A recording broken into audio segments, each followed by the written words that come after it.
실적을 비트 시간입니다. 참 안녕하지 못했던 밤이었습니다. 3대 지수가 모두 1%대 큰 낙폭을 보이면서 하락했는데요.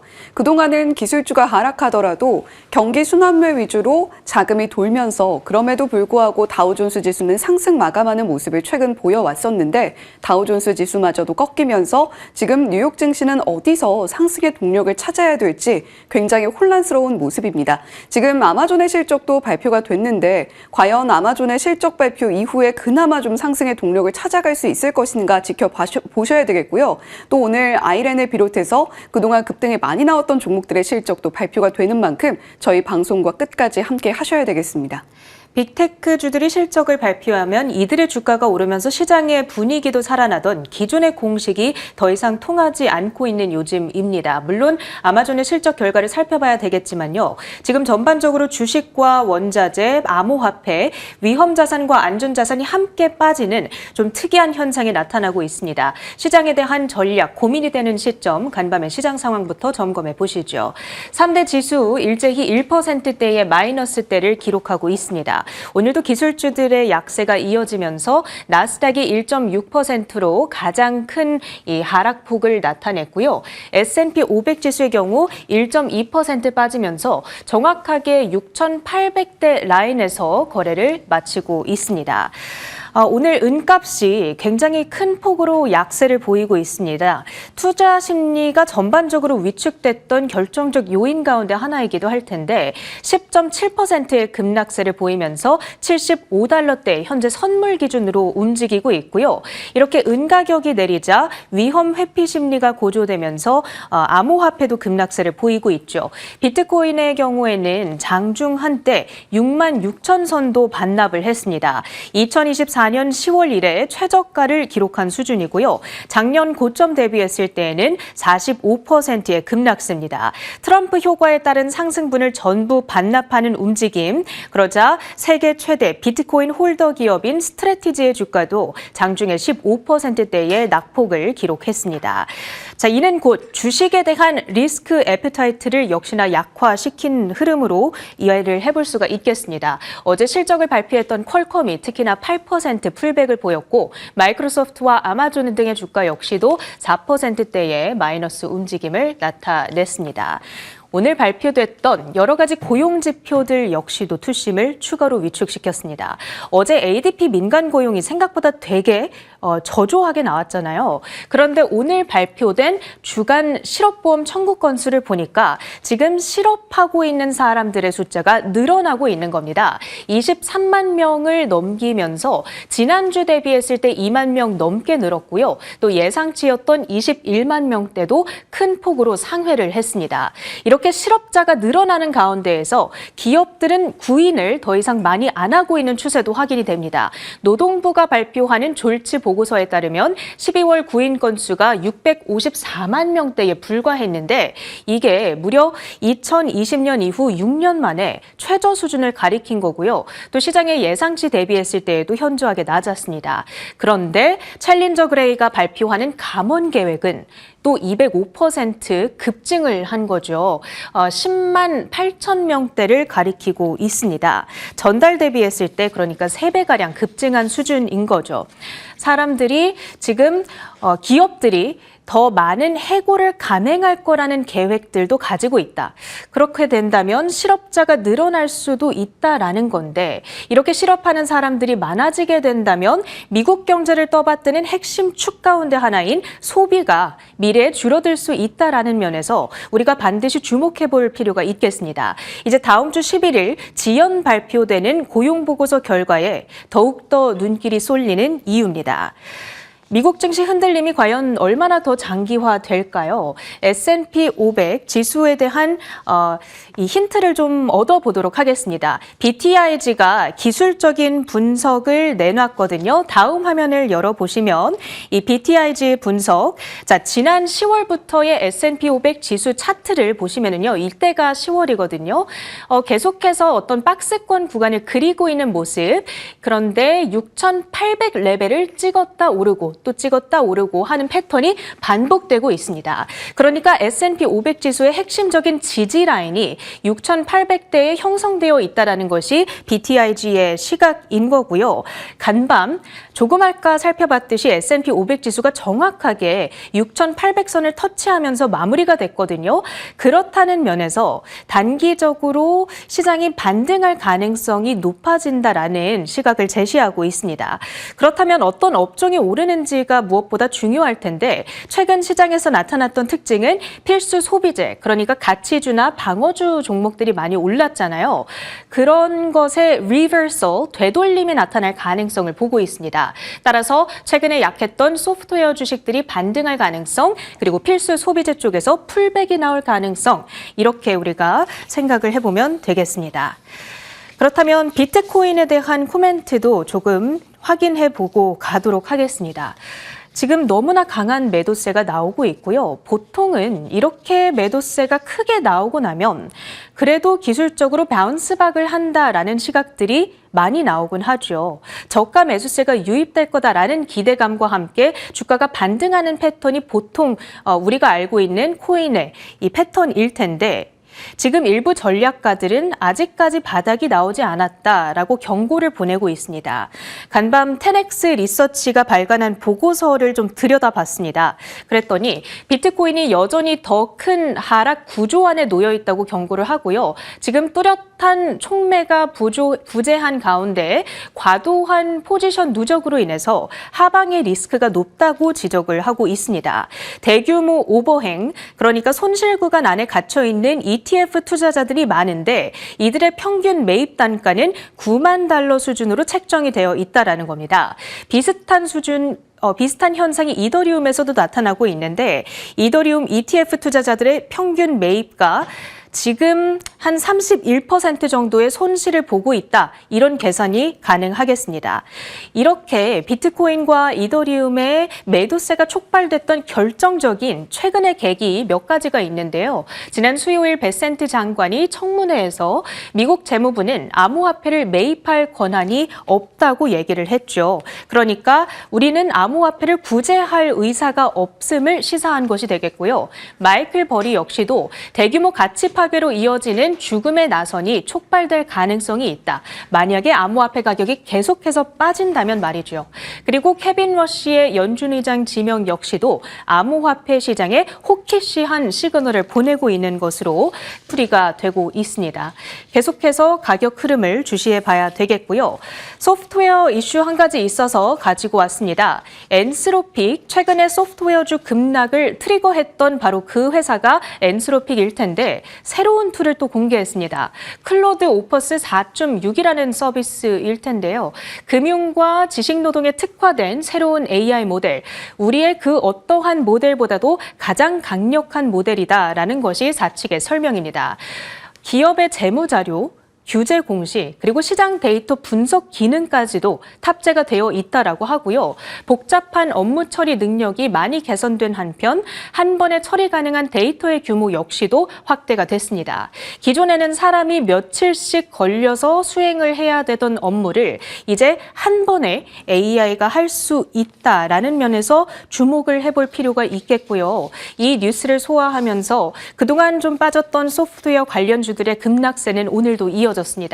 특히나 저희도 이제 금융증권 방송이다 보니까 팩트셋이라는 회사를 정말 많이 인용하곤 하는데 이 회사가 7% 급락세를 나타냈고 S&P 글로벌 여러 가지 경제 지표들을 소개해 드릴 때 집계하는 기관 중에 하나죠. 3%대의 마이너스입니다. IGV 소프트웨어 ETF의 경우에는 5%의 급락세를 나타냈습니다. 그런데 일부 소프트웨어 업체들은요, 클로드가 우리의 비즈니스를 위협할 거다라는 주장에 대해서 반박을 하고 나섰습니다. 자, 이 톰슨 로이터의 CEO가 내놓은 발언을 다음 화면을 통해서 확인해 보도록 하겠습니다. 우리의 독보적이며 고품질의 콘텐츠는 깊이 있는 전문 지식이 결여된 AI로 쉽게 대체할 수가 없다. 없다 주장을 하고 있습니다. 톰슨 로이터의 경우에는 이 클로드의 법률 도구가 공개되면서 주가가 이틀 동안 16%나 급락했던 바가 있죠. 범용 AI로는 우리가 가지고 있는 지식의 어떤 깊이를 흉내낼 수 없다라는 것이 CEO의 주장이 되는 거고요. ICE 역시도 비슷한 논리를 펼치고 있습니다. 채권 담당자가 얘기했던 이 발언을 보시면 독점적이면서도 업무 수행에 필수적인 콘텐츠를 우리는 대량으로 생산하고 있고 회사 거래소에서 발생하는 데이터뿐만 아니라 최근에 우리는 레딧과도 계약을 했다. 이 레딧에서 올라오는 여러 가지 피드들의 데이터를 통합해서 투자자들의 심리까지도 우리는 파악을 하고 있고 이러한 독보적인 콘텐츠는 오직 우리만이 제공을 할 수 있다라는 논리를 펼치고 있는 겁니다. 자, 결론적으로 딥시크 충격에서 엔비디아가 살아남았고 또 더 과거로 돌아가서는 닷컴 버블에서 마이크로소프트가 살아남았듯이 소프트웨어만으로 살아남기 힘들겠다 판단한 레리 앨리슨이 결국에는 레오 클라우드 확장을 통해서 오라클의 미래에 베팅을 했듯이 기존의 사스 기업들은 인수합병이라든지 새로운 독보적인 혁신을 통해서 일부 강자 기업들이 살아남는 구조로 가지 않겠는가 이런 예상을 해볼 수가 있겠습니다. 섹터와 종목들의 분위기 히트맵을 통해서 점검해 보도록 하겠습니다. 오늘도 기술주들의 매도세가 출회를 했습니다. 마이크로소프트와 아마존이 특히나 4%대의 마이너스권 움직임을 나타냈고요. 알파벳은 연간 자본 지출 규모를 1,850억 달러까지 쓰겠다라고 언급을 했죠. 그러면서 주가가 0.5% 어제 실적 발표에도 불구하고 힘을 쓰지 못한 점이 매우 아쉽습니다. 퀄컴도 실적 발표 이후에 8%대의 낙폭을 나타냈었습니다. 전 세계적인 메모리 부족 현상으로 인해서 가이던스가 아쉽게 발표된 점이 주가 하락을 촉발했습니다. 어제 10%나 급등했던 일라이 릴리 오늘 8% 가까이 하락하면서 어제의 급등분을 대부분 반납하는 움직임. 힘센 허스가 위고비의 복제약을 출시를 했습니다. 그런데 훨씬 더 저렴한 가격에 시장에 내놓은 겁니다. 그렇게 된다면 비만약을 당연히 저렴한 돈을 주고 사고자 하는 수요가 많이 생겨나겠죠. 일단 노보노디스크는 여기에 대해서 법적 대응을 시사한 상황이고요. 노보의 주가, 릴리의 주가 동반 급락세를 면치는 못했습니다. 그리고 오늘 또 하나의 급락 특징주는 바로 에스티로더입니다. 미국의 가장 클래식한 화장품 대기업에 해당하는데요. 헤드라인 넘버 더블 비트 그리고 전망까지 상향 조정을 했거든요. 그런데 관세로 인해서 비용 부담이 늘어났다라는 부분 거기다가 지난 1년간 주가가 80% 급등한 데 따른 부담감으로 인해서 20% 가까이 폭락한 상황입니다. 이렇게 여러 가지 종목들의 분위기까지 확인해 봤습니다.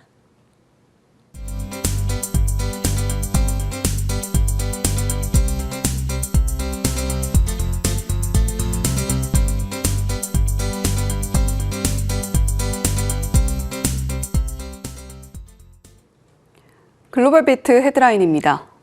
비트코인 가격이 심리적 지지선이라고 여겨지는 7만 달러 아래를 깨고 내려가 한때 6만 2천 달러대까지 하회했습니다. 올해 들어서만 벌써 30% 넘게 빠졌는데요. 월가에서는 주식시장 역시 단기 조정 가능성이 높다는 경고를 하고 있습니다. 아시아 시장에서 3% 넘게 급락하며 7만 달러 선을 내준 비트코인은 뉴욕 증시 개장 후 한때 6만 2천 달러대까지 무너지며 가파른 하락세를 보였습니다. 올 들어 비트코인은 약 30%, 이더리움도 30% 넘게 폭락한 상태인데요. 케빈 워시 신임 연준 의장 지명자가 연준의 대차 대조표 축소를 선호하는 인물로 알려지면서 그동안 시장을 떠받치던 유동성이 줄어들 것이란 공포가 커진 겁니다. 기관 투자자들의 이탈도 뚜렷합니다. 도이체방크 분석에 따르면 지난 1월 한 달에만 미국 현물 비트코인 ETF에서 30억 달러 이상이 빠져나갔습니다. 주식시장도 큰 폭 조정이 이어지고 있는데요. JP모건 니콜라우스 파니기르초글룩 전략팀은 주식 매수 포지션이 2024년 중반 이후 최고 수준이라 단기 하락에 취약하다고 경고했습니다. 그러나 미국의 풍부한 유동성을 고려할 때 장기적으로는 이미 많이 오른 금보다 비트코인이 더 매력적일 수 있다는 분석도 함께 내놨습니다. 블룸버그 마켓펄스 설문에 따르면 이런 상황에서 투자자 65%는 주식이 채권보다 변동성 대비 수익률이 더 나을 것으로 전망했으며 다수는 미 10년물 국채금리가 상승할 가능성이 크다고 답했는데요. 가장 부진한 자산으로는 달러를, 금은 최근 변동에도 불구하고 상승을 당분간 이어갈 걸로 전망했습니다. 시장의 낙폭이 커진 것은 연이어 발표되고 있는 빅테크 기업들의 실적이 투자자들의 높아진 기대치를 충족하지 못하면서 펀더멘탈에 대한 자신감이 떨어지고 있기 때문이기도 한데요. 구글의 경우엔 2배 가까이 늘어난 캐펙스 투자 규모를 하락의 빌미로 삼았죠. 하지만 IB의 의견은 분위기가 다소 다릅니다. 구글 알파벳은 시장 예상을 뛰어넘는 실적을 내놓고도 정규장에서 한때 일중 최대 낙폭을 기록했습니다. 설비 투자를 올해보다 2배 가까이 늘리겠다고 밝힌 게 원인이었는데 당장 잉여 현금 흐름이 줄어들 것이란 우려에 매도 물량이 쏟아진 겁니다. 그러나 월가 주요 투자은행들의 시각은 정반대입니다. 395달러 목표가 유지 리포트를 낸 JP모건은 설비 투자 급증은 오히려 강력한 사업 기반을 증명한다며 클라우드 수주 잔고가 전분기 대비 55%나 늘어난 만큼 장기적으로 2027년 주당 순이익 성장이 명확해 비중 확대 의견을 유지한다고 밝혔습니다. 시티는 목표 주가를 기존보다 높인 390달러로 상향 조정하고 내년 설비 투자가 현금 흐름에 부담이 되는 건 사실이나 공급 부족을 해결하기 위한 필수적인 투자라고 평가했습니다. 투자 의견 매수와 목표가 346달러를 유지한 스티펠 역시 경쟁 심화 우려는 과장됐다고 일축했고 AI 기술력이 이용자 이탈을 막고 수익을 확대하고 있다고 호평했습니다. 이 밖에도 HSBC는 목표가를 기존 370달러에서 385달러로 상향, 오펜하이머와 바클레이즈 역시 각각 AI 효과는 이제 초기 단계, 사업 전반이 전면 가동 중이라는 평가와 함께 목표 주가 360달러를 제시했습니다. AI 열풍으로 하이퍼스케일러는 지출을 늘리고 있지만 전일 퀄컴의 실적에서 확인됐듯 AI가 불러온 메모리 쇼크는 전방위로 확산하고 있습니다. 이 틈을 타 그동안 외면받던 중국산 반도체가 글로벌 공급망에 무혈 입성할 수 있다는 보도가 나왔습니다. 전일 스마트폰에 주로 사용되는 스냅드래곤을 만드는 퀄컴이 메모리 가격 급등 부담에 중국 OEM사들이 발주를 줄였다는 사실을 언급하며 실적 전망치를 낮춰 잡았습니다. 엔비디아 역시 올해 게이머용 신형 칩 출시를 포기한다는 소식이 전해졌는데요. 이는 30년 만에 처음 있는 일로 관련 기업들이 한정된 메모리 물량을 AI 칩 생산에 집중하고 있기 때문입니다. 이러한 메모리 품귀 현상에 중국산 반도체가 글로벌 공급망에 침투할 가능성이 보도됐는데요. 니케이 아시아에 따르면 HP와 델, 에이서 등 주요 PC 업체들은 사상 처음으로 중국산 메모리 탑재를 검토하고 있습니다.